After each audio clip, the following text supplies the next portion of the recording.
Welcome everybody. Thank you so much for coming and joining us in celebrating the launch of Paul Francis's wonderful collection, Rescue from the Dark. I have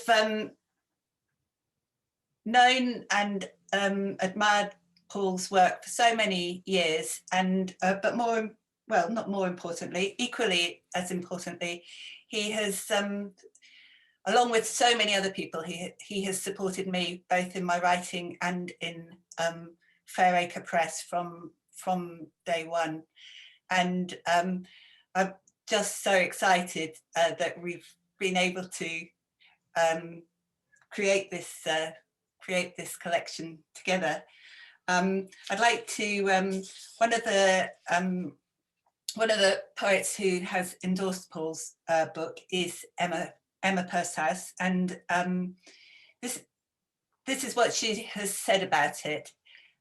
She said, well, part of what she said, "This isn't just a collection of perfectly executed verse, nor is it just a wonderfully varied array of incisive poems that peer closely at those nuggets of history and newspaper clippings which have caught this poet's eye. This collection is important and urgent. And that is one of the reasons why I'm so proud to, I don't know enough politics. I'm useless at a voice, but as Fairacre Press, I'm so proud to have this collection that I can bring to the world. So I'd like to pass you over immediately to Paul Francis. Hey.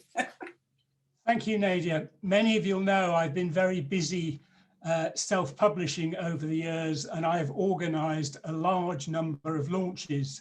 I've never organised a launch anything like this. It's absolutely stunning. So the secret is to get hold of friends who are much better known than you are and to get Nadia to organise it, and then you'll have a magnificent launch like this.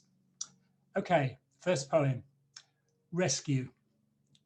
Gently, as if he were an injured child, Patrick scoops up this isolated man and carries him to safety, while his friends, a rugby pack who've planned a line-out move, provide protection, give him breathing space. No time to think, do what you've got to do. The man they save is racist, white, but this is no self-sacrifice. It's not for him. We did it for our kids. We leave him there, he dies, and we know what the judge will say. Some black boys kill a white man. No one cares about what happened first. They think ahead for others. They take action as a team. Police do that, and George Floyd's still alive.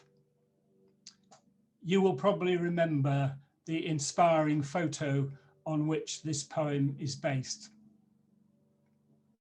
It's very dramatic, and you can see from it, you could get from the photo a lot of the idea of the poem, the rugby pack and so on, but you couldn't get from the photo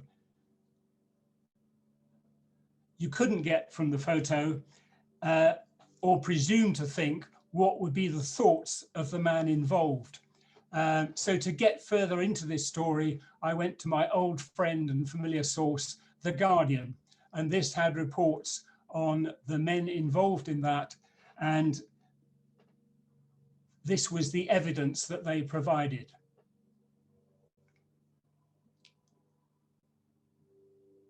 So I'm going through the paper, I'm collecting thoughts, and that's what gives me the information on which this poem is based. Okay, now, Dominic Cummings explains how we brought the symptoms from London to Durham and back. I'll do it myself, I don't trust number 10. There's no way I'm having them cock up again. It's a breach of the lockdown, the press come in hard. Advisors are sure that my son's the trump card. So this is the showdown. I shan't be a scruff. White shirt with a collar, that should be enough. I want to say sorry, but that's because I'm late. I learned from a diva who said, make 'em wait. If you think I'll say sorry for what I have done, forget it. I am the inscrutable one, and here in the garden, I'll give you a sight of what I was thinking and why I was right. When Mary was ill, my response was not slow. No childcare in London, to Durham we'll go. I drove like the clappers, no stops on the way, but with 3 separate houses, there's somewhere to stay. Observe isolation, the lockdown applies, except for a short trip to test out my eyes. The story of lockdown, so Mary reports, is a Spectator article airing her thoughts. She doesn't say Durham, the day trip's not there. When threats are involved, then you have to take care. But my argument's logical, nothing's amiss, and there's no consultation in any of this. My agenda with Boris is full on these days. Each morning I fix on the points I shall raise. At the time he was ill, so my problems could wait. I thought that he'd got quite enough on his plate, and on deeper reflection, it's simple to see that the person best placed to decide this was me. I recognise others might not think the same. The some who resigned, they accepted the blame, and they had no symptoms. The hacks want to know if I'll be resigning. The answer is no. I never considered it. I am the one who took back control, and I got Brexit done. This family split to a going berserk, and scientists say that I've trashed all their work because the test and trace system's dependent on trust. They do what they can, but I do what I must. I don't want to hear about folk who might die. I'm 1 in a million. The rules don't apply. Dominic Cummings' arrogance won't come as news to you. It's something familiar, something that we've all been struck by, and is part of the story of COVID. But when I sat down to write that poem, I had a week's cuttings from The Guardian to give me the detail, to give me the case that he was putting across. It won't matter to anybody else that in that poem there's a mention about Cummings's child being the trump card. But it's important to me to know that there was a number 10 spokesman who said his boy will be the trump card. This is all a game of cards, and we're plotting it and negotiating it, and that's what matters. The other thing, as far as me as a poet is concerned, is the subtitle, which is How We Brought the Symptoms from London to Durham and Back. There are tons of poets in this audience. Many of them will recognise the title of the Robert Browning poem, How We Brought the Good News from Ghent to Aix. And the pattern of this poem is taken from that Robert Browning poem. I was enormously lucky to have really good English teachers. And one of my English teachers, I was trying to get my head around Pope. And he said, you won't understand Pope till you try writing rhymed couplets. Go away and write 20 lines of rhymed couplets. Which was brilliant, absolutely brilliant advice. And in my own teaching, I carried that on. The idea that the creative and the critical go together, and that you should try copying other people's poems, looking at how they work. And I've always been really glad of that. During the first lockdown, I was posting a sonnet a day. I had this sequence, and Carol Ann Duffy was curating a website called Right Where We Are Now. And I'd got in touch with her about a possible poem for this. And I sent her a reference to the 20 sonnets I'd written by then. And she got back in about a quarter of an hour, I think. She said, right, I want that one. And it was this one, which is called Fatal Attraction. Daniel, a Melbourne astrophysicist, was keen on health and safety. I propose wear a magnetic armband on your wrist. You then insert 2 magnets in your nose. So when your hand gets too close to your face, alarms go off and you'll be safe again. 1 magnet in each nostril was in place, attached to ones outside his nose. But when the outside ones came off, the inside pair locked on each other. Daniel was surprised, but not dismayed. He brought the pliers to bear, and then he found that they got magnetized. In hospital, the diagnosis ran self-isolation, boredom, and a man. Yet again, pinched from The Guardian. What I love about The Guardian is not its liberal principles. I hardly ever read the leading articles. What I love about The Guardian is its detail.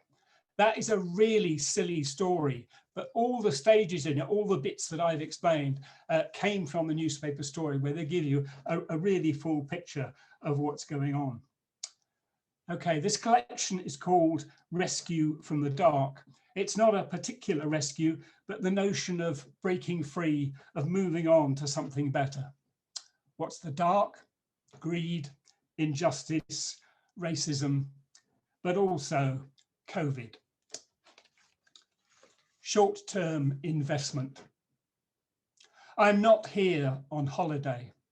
This shift is not a day trip, selfie and move on. Here in the ICU, I work as long as homegrown doctors and exposed the same, but with more risk. I do have darker skin. When my wife sees me off, I see the fear that's written on her face. If I get ill, if I transmit infection to our son, and if I die, who'll get the mortgage paid? Will they be locked up, shoved onto a plane? My visa is extended for a year. So, just enough to see this crisis through, and then we're back to normal, where I'm shed like soiled PPE. This was another of my lockdown sonnets, and as usual, it came from a Guardian letter, in fact, from the doctor concerned. Later on, there was this competition, Beyond the Storm, which was asking for poems in support of the NHS. That's the letter from which it was taken. And in fact, all three stages of the poem, the conditions in the hospital, the family worrying about what's going to happen, and the hostile environment of the legislation, all of those go into the final sonnet. So there's this competition Beyond the Storm. And I, like tons of people all over the country, I wrote a couple of poems in support of the NHS on which I worked really hard. And they came nowhere. They weren't in the best 100. But as a make-weight, I included the sonnet I've just read you, Short-Term Investment, on which I hadn't worked anything like so long, and where I pinched most of the content of it from this letter. And amazingly, this poem came second out of 2,300 entries. Andrew Macmillan, who's a total saint, did all the judging. Nobody else did the sifting. He read all the 2,300 poems, and he decided who came first, second, and third. And I shall always be eternally grateful to him. I feel I am part of a supportive community of poets who look after each other. The caricature says that we're unrealistic, selfish, nasty, and competitive, but I don't find that to be true. I think it's a really great community to be part of, and I'm very happy now to sit back and listen to three other members of this community. Thank you very much. Thank you, Paul. That was wonderful. We're going to hear more from Paul at the end of the event. But next, I'd like to introduce to you Stella Wulf, whose pamphlet Spell in the Woods was published by Fairyca Press in February. David Morley says of A Spell in the Woods that it contains powerful, compelling poems of natural observation, of seeing and listening to the world around us and recreating their second life in language. Stella, are you there? I can't see you at the moment. Have you unmuted yourself? Yes, I'm here. Hooray! Stella's actually in France, everyone. So it's 6:20 there. So Stella, shall we kick off with a poem? Yeah, okay. So I'll, first of all, there's the, this is the drawing of my Welsh landscape.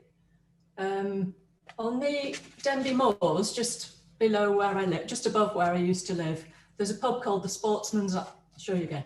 There's a pub called the Sportsman's Arms, and every Saturday night all the locals get together and they gather around the piano and they sing lovely, stirring Welsh songs.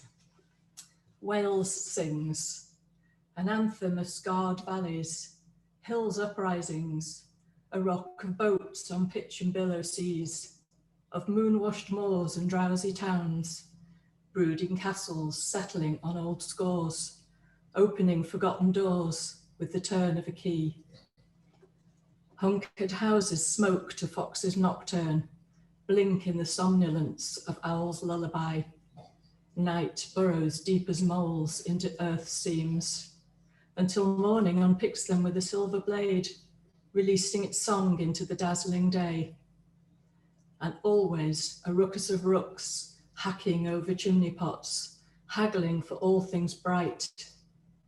And beautiful, these gospels of shafted light, exalting the plain song of slate, glancing through windows clear as chapel bells, and Myfanwy rising from the piano to ring the hearts of men.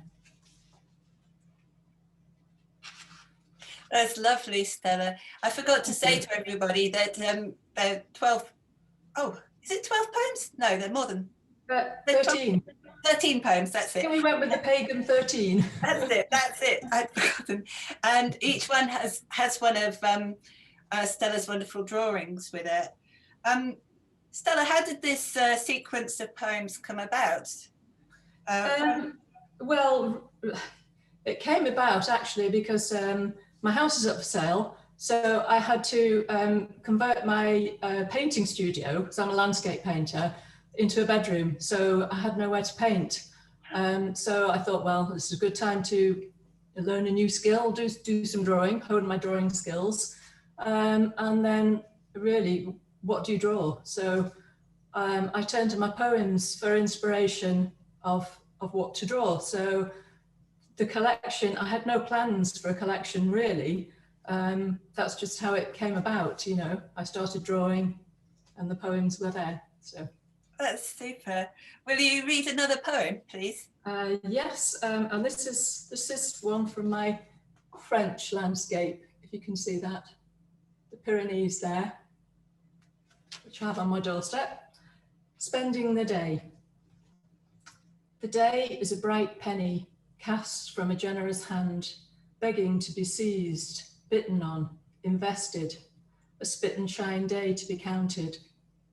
The cockerel struts his assets, crows about his plucky hens, laying odds on a daily deposit. The day unfolds its promise, appraises the gold of orioles, the notes of countless birds rendered to the tune of a tractor tedding the year's growth. Overhead, copper kites bank, toss and flip, heads and tails, speculating on the plunder spilled from under the mattress of turned hay, the loose change of mice and voles, a jeopardy of adders, accumulated riches to fatten cats and line the nests of raptors. The morning weighs its treasures, pools its cache of sunlight on the day's treasure trove, a fortune that is mine to spend. That's super. So you obviously wrote the poems first and then did the drawings after. One question Yes. I've been meaning to ask you all along is because if you could hold up one of the pictures, there's just a touch of colour on each of the picture. Like with this one, the mole. If you lift it a little bit higher, yeah, perfect. There's the nose and the front paws have got a bit of Yes. colour, and everything else is black and white. What made you do? What made you decide to do that? Well, the colour I think, just brings everything to life. Black and white cries out for it, and you know, and it's part of my background as an interior designer, I guess. So it just felt right. Little touch of colour. Oh, yeah. Lovely. Could we have shall we have a final poem? Yeah. Okay. I've lost my page now. Shooting beaver. Okay. Lovely. Eager for my first shot of a sleek pelt, I hunker down in the dank hollow, set my focus on the far bank, relive the centuries in the waiting. I marvel at the gnawing obsession that brought us to this brink. How, in this long chain of events, we ditched fur for polymer, damned our world with a barrage of waste, the silt of entitlement, a flood of insouciance. The whiff of castoreum hooks me with its flesh and blood promise. I hope for something, anything, to break the tension, shatter the float glass sky to smithereens. Nothing stirs. Even the sun's patience is waning. It sidles off through the trees to bed, a watery-eyed somnambulant, and I'm reminded that tonight a beaver moon will bear down on our excessive trappings. But look, the waters break, a head breaches, sculls the river's cord, towing its newborn days in a pearl of liquid silk. This small creature paddling twilight is back to mend our ways, rebuild the centuries of ruinous acts, restore our errant nature. I shoot, capture him in the shadows bars, lock him in to this snapshot of time. Thank you. Thank you so much, Stella. Thanks, Nadia. Is it all right if I admit to everybody that's about the third time Stella's ever even been on Zoom, let alone spoken. So you couldn't tell. That was really, really super. Thank you so much for that. And I want your kitchen. Oh, I can buy it. You have to clean it then. Thank you. So Thanks very much. I'll mute you now, Stella. So great. So now I'd like to move on to John Mills. You may have come to his event in, I think it was September, with No Guiding Star, and one of the endorsements, or part of one of the endorsements, was from James Sheard, and he says that John Mills exercises real control in these tight, well-worked poems, giving his material just the right space and freedom to become real for us, to affect us, and to give us privileged access to all the variety of his experience. Read it. It's mesmerizing stuff. So, John, over to you. Right, I can't guarantee I'll mesmerize you, but I can guarantee something. A lot of poets always say in these things that it's an honor to be asked. And I can't find an alternative. And why is it an honor? It's not because Paul's a great poet, a master of time and rhyme and rhythm, not because he's the scourge of the lick-spittle sleazeballs we have as politicians, not because he's the conscience of the age, not because he can make you laugh and cry in the same sentence, but because he's a kind and a generous man, a great bloke and a good friend. Conjugation. In the beginning was the verb, and the verb was shake. I shake, you shake, he spills his food. I stare, you stare, he shakes. Like Lear, he is undone by a button. I fasten, you fasten, he can't. His fumbling is comical. I laugh, you laugh. He cries. That's a poem about Parkinson's disease, which is one of my superpowers. The next poem goes back to when I was about 18 or 19, and it's just something which stuck with me, and I eventually had to kind of exercise it by writing a poem. It's called Brief Encounter. We shared a table in a bus station coffee bar, me and Levi's and Ben Sherman. She was warm, like a cardigan, and a cardigan was the colour and flavour of her cigarettes. I don't recall her asking. She just sat down and said, he comes out tomorrow. Outside, toing and froing, Buses and people weaved intricate patterns of arrivals and departures. Oh, I said. He looks after me, then. He runs me. She bared the seared furrows of the inside of her forearm. He did this with an iron.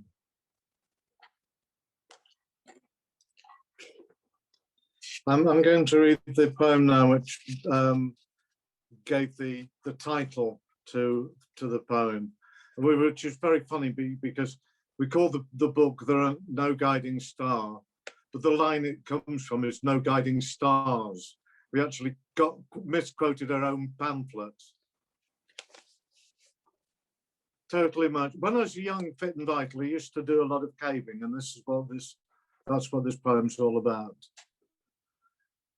Caving. There are no guiding stars, no landmarks, just blackness and a tunnel you wear like a straitjacket.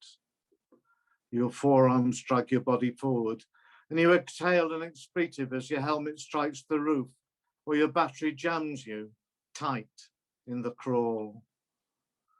The air, stale as damp woolen bodies, has been breathed 1,000 times, and the beauty you crawl for is forgotten.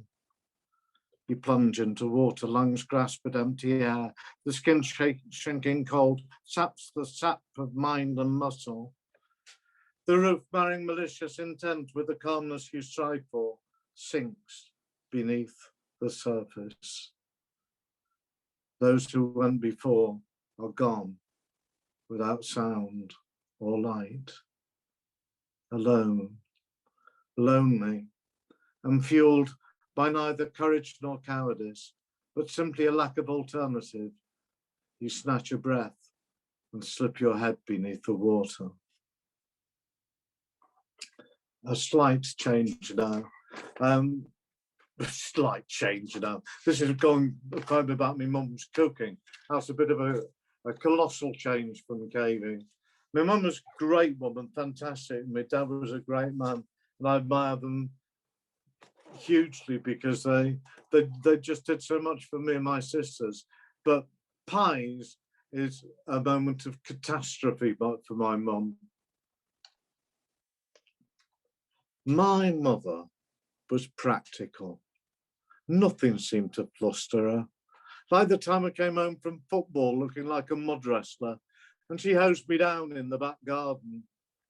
But the day she got a freezer, coddled her mind. She embarked on a frenzy of baking. Pie after pie, the edges tamped down with a teaspoon, and 4 holes like teardrops were made, were cooked, were cooled and placed in the freezer. The household's quiet content was shattered by her realization she hadn't labelled a single one. For months on end, we had surprise pie. She'd say, "John, take a bite of this, so she'll know whether to make gravy or custard."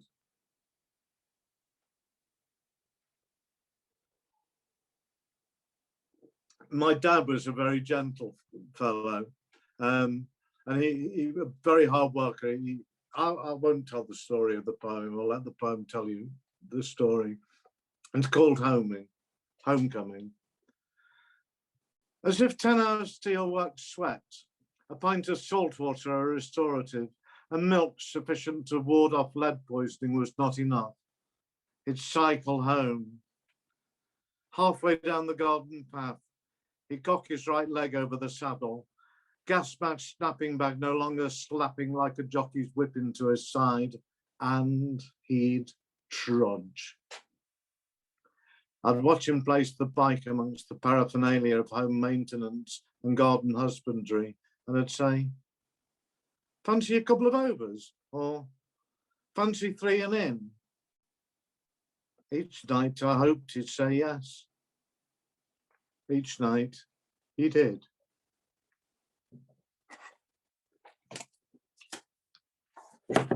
I boasted earlier about having Parkinson's disease. Well, not being satisfied with one category A illness, I've got another one, and this is a bit of a description of the disease, of disease number 2. I call the poem Imagine. Imagine, if you would, a Farley's rusk. Imagine it shrinking like Alice and then more. Imagine it being 0.008 of a millimetre wide and 0.002 high. That's a red blood cell. Imagine 25 trillion of them nipping up and down your capillaries, dropping off oxygen all over the place, covering your whole body in 60 seconds. Imagine your bone marrow is chucking out millions of them every second. Fantastic. Imagine walking, running, making love. Imagine when it goes wrong. Simples, you're fucked.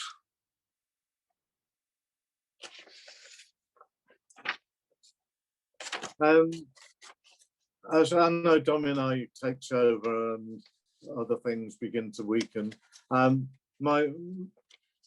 can't go caving anymore, but I still miss it. And this is called The Comfort of Caves. I miss the comfort of caves, the darkness, the shadows, the corsetry of rock, water channeled through my clothing, the intimacy of limestone and millstone grit behind teeth and fingernails, the comradeship and singularity of this intravenous world. I miss damp, mud-stained sandwiches, the language, soft, Prossic, deads, the words we used in the pub to establish our difference, the sharing of superstitions, of jokes, the reassurance of the rock wrapping itself around you like the arms of a loving parent. If you go to the National Arboretum at Aurawas, there's a wonderful memorial to those who were shot at dawn. And on little posts, it says things like Private Fred Higgins, age unknown. Well, they did know the age. They never put them on the post because these were the boys of 14, the tall boys who enlisted and were shot for cowardice. Cowardice was something sinister like falling asleep after being awake on a 72-hour tour of duty. And I did a bit of research and found out that the members of the firing squad were not only, some of them were not only good at it, but found they enjoyed it. And some of them moved on to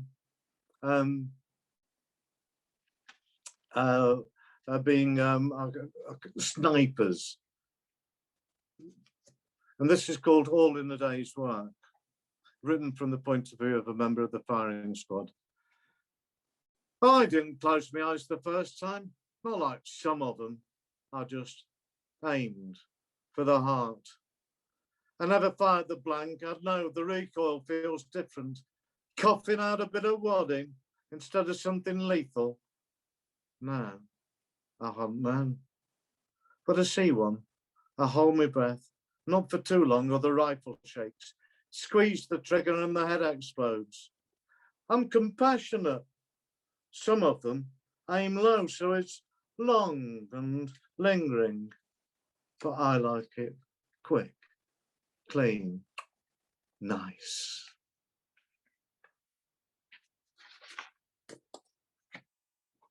And two more now, I think. The next one's called Birdsong, and it's written about the day when I had to go to the Queen Elizabeth Hospital in Birmingham, December the 12th. It's called Birdsong. The consulting room's an estate agent's delight, all the same. The same walls dressed in the same soothing pastels, the same fixtures and fittings, the same pens in the same places on the same desks. A Leeds United clock looks down like a cocky teenager trying to assert his independence. Its soundless incongruity strips the room of air.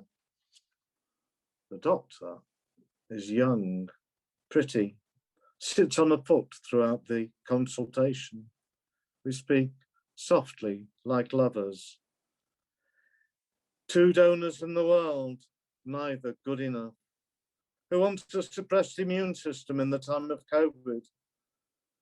We smile and ponder what has not been said. Outside, the birds are singing. Yeah, I have a bone marrow cancer, which means my body is constantly producing wonderful, wonderful things, but it's not producing red blood cells, which is a bit of a misfortune. I'm going to finish with When This Is Over, which is a poem, for me, strange. It's got a bit of hope in it. It's not one of disaster. When this is over. When this is over, there will come soft rains. The earth will smell of bread and grass. Fields will be full of clover and cows, wheat or sheep. Kisses will warm our cheeks, and we will hug, we will weep, we will cry, we will sob. We will all speak at once and then be silent, then say, "Look at you," and return to silence.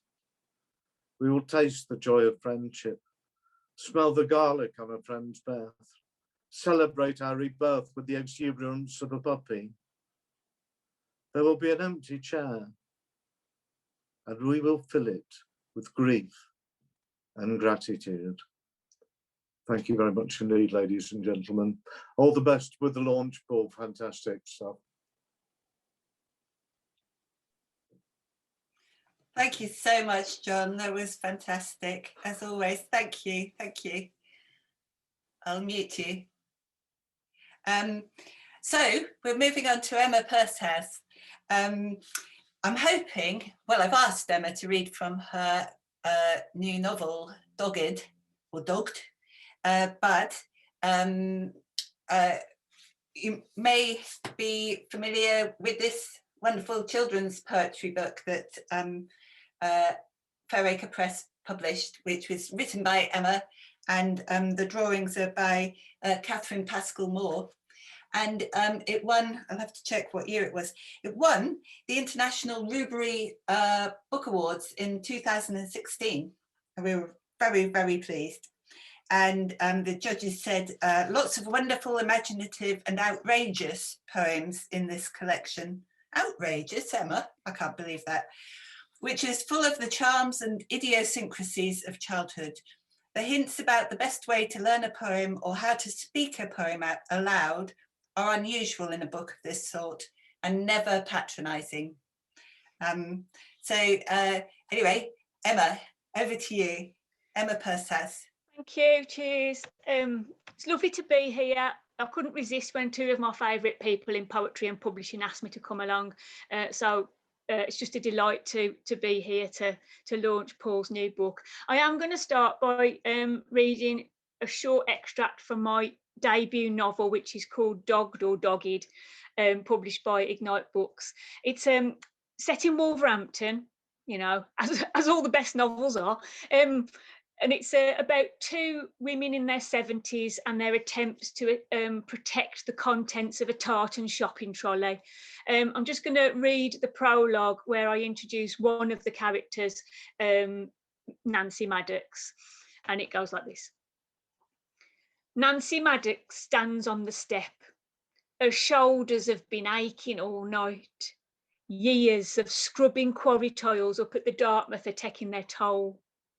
She rolls her shoulders forward and twists her head to peer over towards her back. A lump has started to form under her overall. What now? If it's not one thing, it's something else. As she watches, the lump starts to bulge, move, and rupture the skin. She hears Mr. Maddox's voice. If God had meant us to fly, he'd have given us wings. The voice is punctuated by the sound of a trickle of whiskey being poured into a glass. Her emerging wing just the one, unfurls itself in a grand gesture and flails against her back. It is large and black. It's oily, tarry, nicotine stained, and the feathers are stuck together. It hangs like wet washing in a backyard on a windless day. Sort of bossed, says Nancy. Marilyn comes out onto her step opposite and waves. Nancy tries to wave back without showing her new wing. Is that, says Marilyn, screwing up her orange lips into the shape of a cat's arse. No, says Marilyn, cutting her off in mid-sentence. It ain't. The conversation is ended. Bloody dreaming again, thinks Nancy as she awakes. Thank you. So that's just the opening to the novel. As I say, it's called Dogged or Dogged. And I have to say that one of my early readers for the novel was Paul Francis, who, to be fair, reads most of everything I ever do before it gets unleashed on the world. Because if you want to ask somebody for advice and you really want advice, he is the man to go to. He doesn't mince his words, but by God, he can sort pieces out. So thank you so much for Paul, because I don't think that book would quite exist if it wasn't for the help you've given me. The next poem is not really connected to people who criticise work at all. It's something I just knocked together for when I was running a course for undergraduates. I was filling in for somebody, but I thought I'd put this in today. It's just a bit of daftness, but actually it did make me think of Paul when he kind of helps out with stuff that I've done. The poem is called Don't Give Up, I'm Sure It'll Be Fine This Time, Advice for Undergraduates Resubmitting Their First Year Poetry Module coursework towards their degree in creative writing.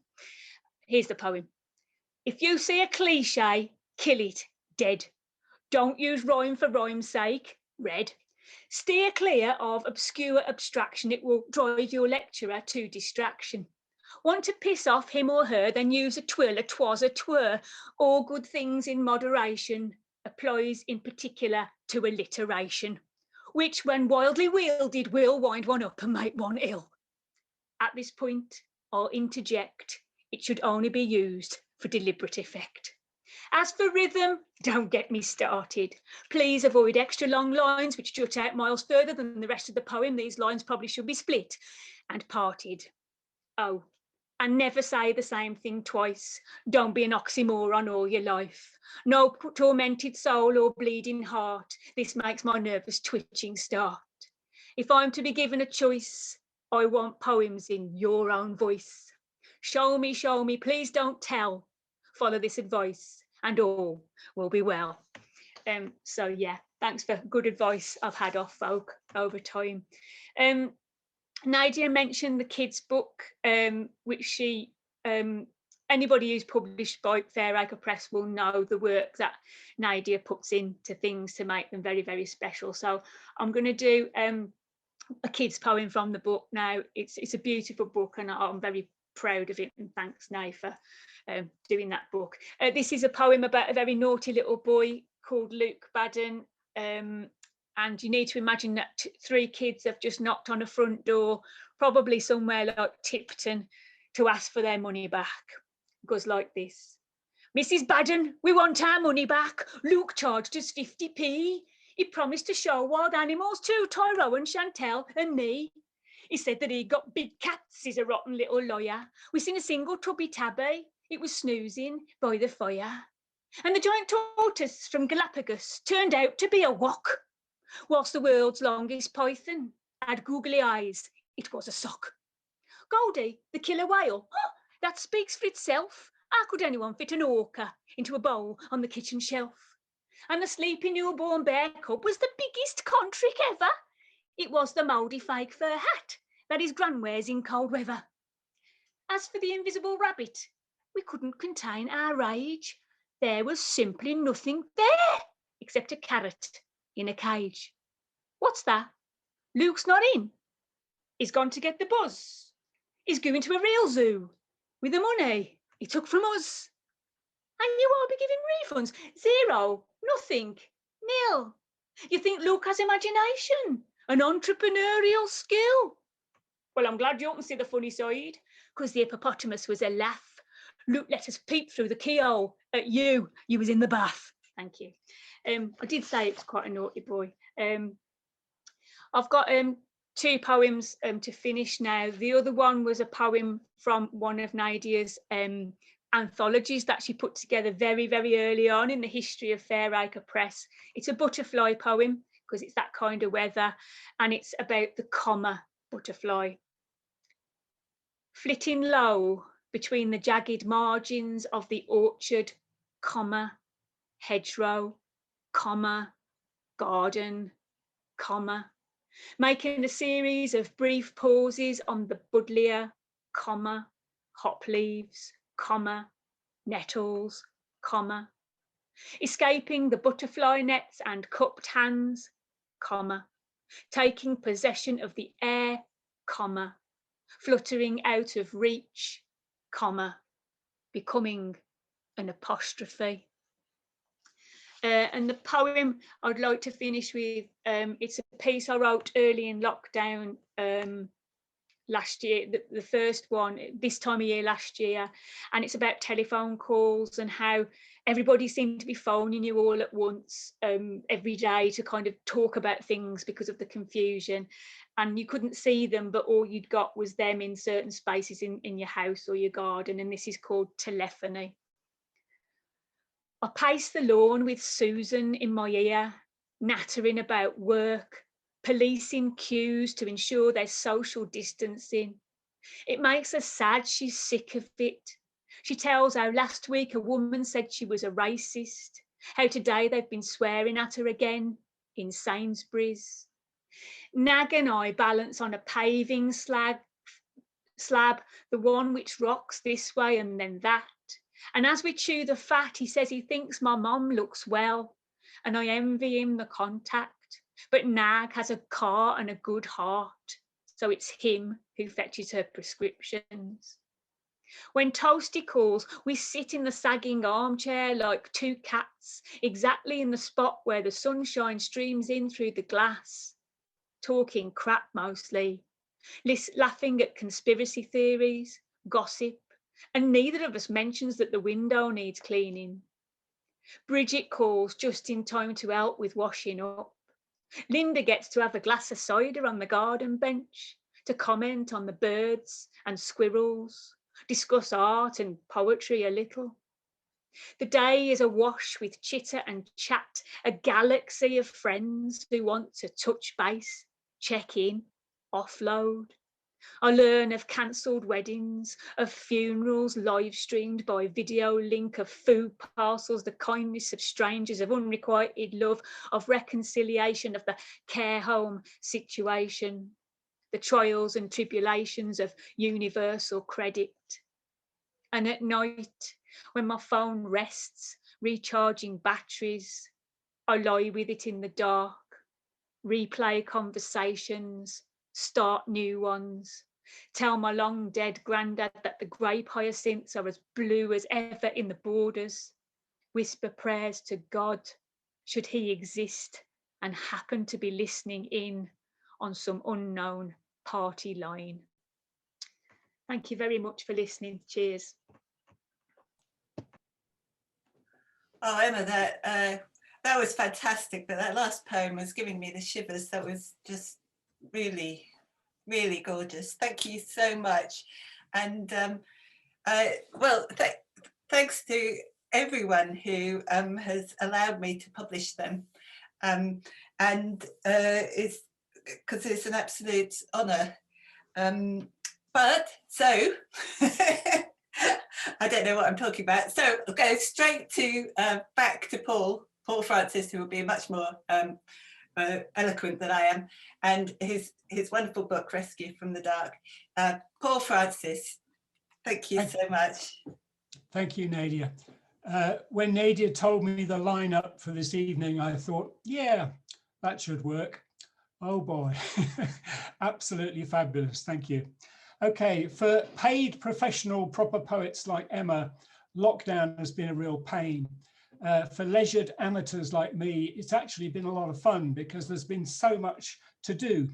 I went on an online course last year, which was run by a poet in New York. And the course was called Fighting the Tyrant, just my sort of course. And assignment 1 was write advice to a member of the younger generation. Man to man. Maybe we should have had this chat before. In an ideal world, I wouldn't tell you this, you'd find it out yourself.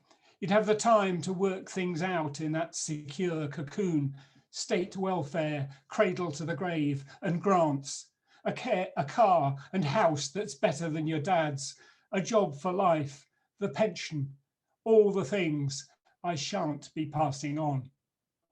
Don't get me wrong, you're doing fine.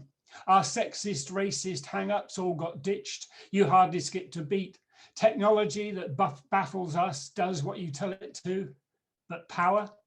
No, you said, not interested in aging men with empty words. You didn't see them buy the right to rule, rip up the rule book. Health, elections, banks, environment, they will not stop until somebody stops them. Yes, that's you. Your job. Your kids need breathing space, a future worth the wait, but time is running out. We spent it like the rest.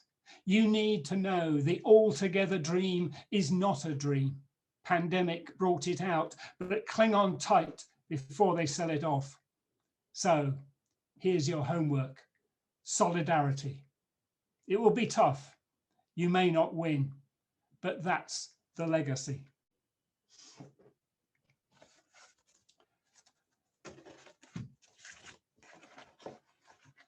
I mentioned the community of poets. That's been especially valuable during lockdown, where the poets, prattlers and pandemonialists, including Emma, have worked tirelessly to make sure the rest of us keep writing and reading. This comes from a local project of theirs and is about a building in Wolverhampton. One feature of the dark is austerity and the way in which that not only punished particular communities, but diverted spending from local councils to central control. Lighthouse. The wind is up. The tides are treacherous and no direction's safe. That's when you need a beacon in the dark, a sign that you don't have to drown alone. There's all sorts here, cinemas, galleries, cafe, meeting space, and ragbag customers as well. All kinds of jobs, retired, unemployed, all ages, colours, genders, faiths, and some who aren't sure what they are. Which is the point. We're welcome, all of us, and that's why we keep coming here. Unlock the mystery that Chubb contrived and stroll across the cobbles, past the time. Escape the tyranny of solitary screens and share a screening, celebrate a film. It's not the smoothest. People love this place because it's not the smoothest. It has heart and people who are glad to see you here, who know that social distancing is temporary, not a fact of life. The storm outside is gathering, and some accept the devil's estimate of what we can afford.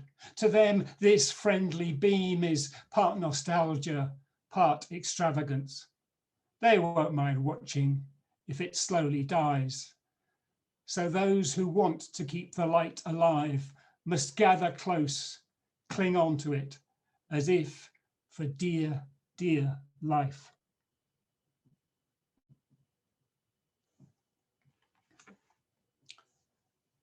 There's all kinds of things that are under threat, so it's all the more important that we recognise that, but also that we share the signs of hope and look for rescue from the dark. Thank you all very much indeed.